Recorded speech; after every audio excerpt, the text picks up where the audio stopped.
Il y a trop de pression sur moi actuellement politiquement. J'ai dit à mes amis du M5 que bientôt je vais tenir un discours d'orientation politique et idéologique qui va être très clair sur ma position.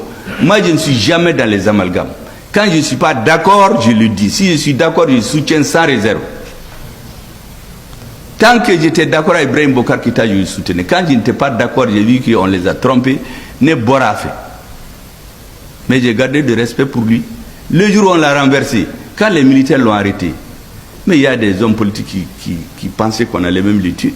Moi, j'ai félicité sur les radios internationales le comportement des militaires. Parce qu'ils l'ont arrêté avec tout le respect dû à son rang. J'ai dit, un ancien chef d'État, il a besoin d'un minimum de respect. Ça ne fait que grandir notre pays. Il y a d'autres qui ont dit que oui, je faisais le démagogue.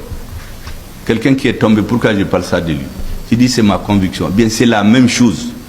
Je vais dire à tous mes amis politiques, bientôt, comment je vois l'avenir politique du Mali.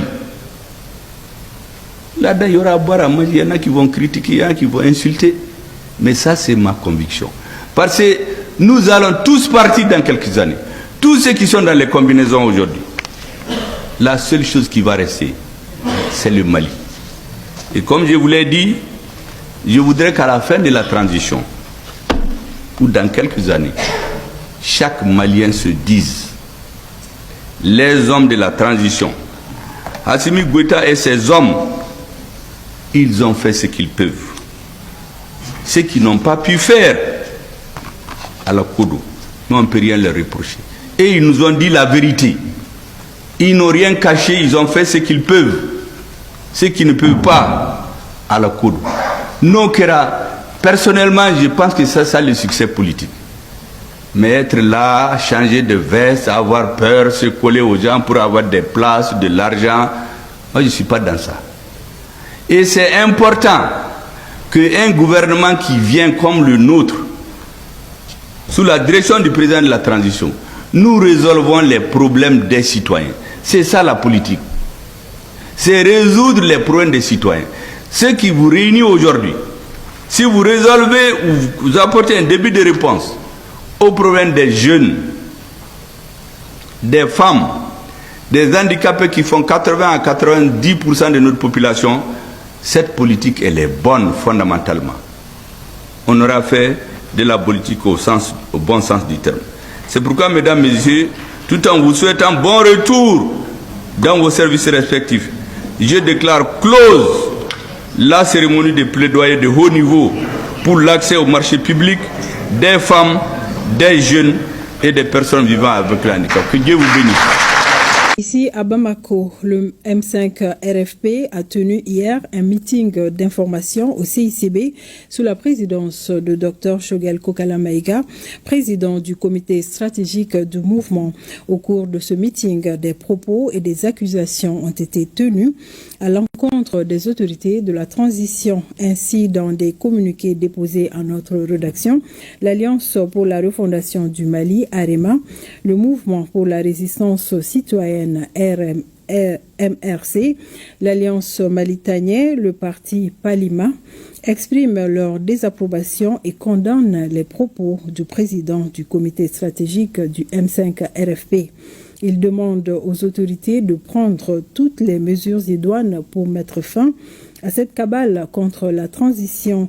Enfin, ils réitèrent leur soutien indéfectible aux autorités de la transition dans leur quête de justice, de paix et appellent les citoyens à la vigilance.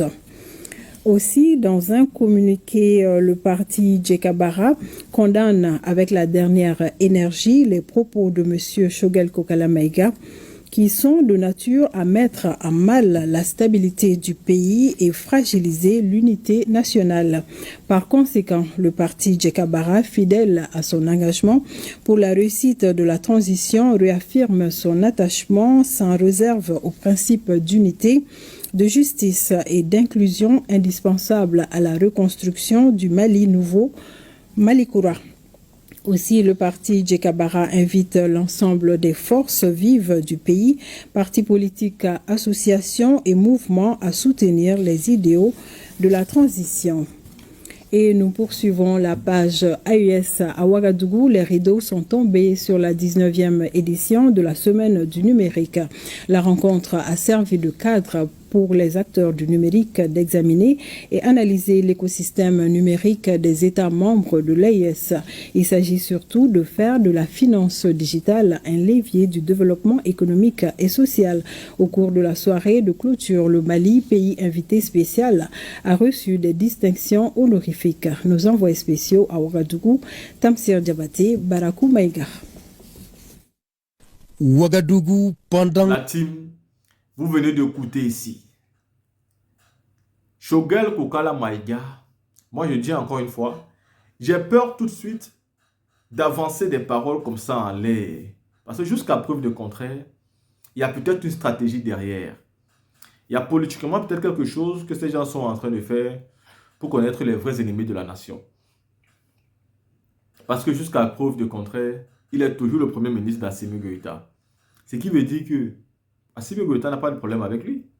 Ce qui veut dire que Assimi Goïta ne trouve pas encore un véritable moyen de le remplacer. Choguel Kokala Maïga attaque directement le gouvernement en place. Il y a des gens qui disent que mais il a attaqué où, il a attaqué où. Mais je ne sais pas. Est-ce qu'on écoute les mêmes vidéos? Est-ce que ce qu'il dit, vous ne comprenez pas ce que ça veut dire? Politiquement, c'est lourd de sens. Politiquement, il est en train de dire à Assimi Goïta, ces gars, qu'ils ont échoué. Et qu'il est temps pour eux de partir, d'organiser les élections et de partir. Que ce qu'ils ne peuvent plus faire, qu'ils laissent tomber. Qu'une autre personne viendra faire ça pour eux. C'est ce qu'ils sont en train de dire en vrai à Assimi Goïta. Ce n'est pas à prendre à la légère. Ce n'est pas à prendre à la légère. Le Mali était en train de disparaître sur IBK. Les Maliens ont crié. Vous ne pouvez pas avoir une suffisance alimentaire, un développement complet si vous n'avez pas une sécurité totale. Pourquoi Choguel Kokala Maïga, qui est chef du gouvernement depuis le début de la transition, se comporte-t-il ainsi? Il n'a jamais lui-même démissionné. Si tu trouvais qu'à un moment donné, que les choses ne se passaient plus bien, mais il fallait simplement démissionner pour nous prouver ta bonne foi. Il critique, mais il reste dans le gouvernement. C'est incohérent. Et voilà pourquoi il dit, soit c'est une stratégie, soit il est dans des beaux draps, M. Choguel Kokala Maïga. Tu ne peux pas critiquer et rester quand même dans le gouvernement. Si tu estimes qu'ils ont échoué, alors tu as échoué avec. Si tu estimes qu'ils doivent partir, tu dois partir avec. Si tu estimes qu'ils ne doivent pas se représenter, tu ne dois pas te représenter toi aussi. Nous ne voulons plus les élections où certains Maliens seront exclus.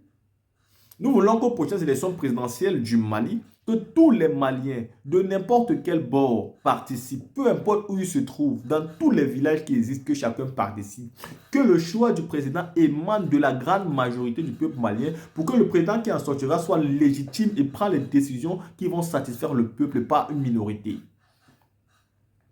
Est-ce qu'aujourd'hui les élections peuvent être garanties dans cette condition-là? Bah, ce n'est pas sûr. Et Choguel Kokala Maïga le sait. Et donc il faut donner le temps. Un pays qui a été esclavé, un pays qui a été marginalisé, un pays qui a été détruit de fond en comble, un pays qui a été banalisé. Vous pensez que c'est en si peu de temps qu'on va régler ce problème? Choguel Kokala Maïga est en train de décevoir des plus grands politiciens du monde qui ne comprennent pas ses sorties récentes. Et on se pose la question de savoir pourquoi il le fait, pourquoi il est dit, il va où, il appelle le Mali où? Est-ce que ce n'est pas une autre guerre? Pendant que les Maliens sont en train de se battre sur le terrain, est-ce que lui, voilà pourquoi je vous dis tous les jours, c'est le président Ibrahim Traoré qui a compris le combat. Les gens comme ça, il faut les envoyer au front s'ils sont sérieux. Ils partent goûter, qu'ils vont finir de goûter, ils vont revenir, on va les écouter.